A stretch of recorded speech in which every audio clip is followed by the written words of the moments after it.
ఓం సాయిరామ్. ఈరోజు బాబా వారి ప్రార్థన. నీవు నీ శక్తి వలన నిరాడంబర భక్తులను రక్షించెదవు. ఆంతరికముగను అదృశ్యముగను ఆటంతయు ఆడెదవు. కానీ దానితో నీకెట్టి సంబంధము లేనట్లు కనిపించెదవు. నీవే పనులన్నీయును నెరవేర్చుచున్నప్పటికీ ఏమీయూ చేయని వానివలే నటించెదవు.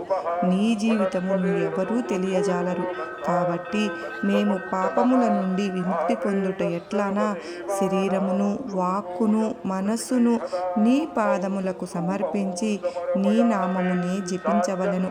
నీ భక్తుల కోరికలను నీవు నెరవేర్చెదవు. ఎవరికైతే కోరికలు ఉండవో అట్టి వారికి నీవు బ్రహ్మానందమును ఇచ్చెదవు. బాబావారు ఎప్పుడు కూడా మన మంచినే కోరుకుంటూ ఉంటారు. సర్వే జనా సుఖినో భవంతు.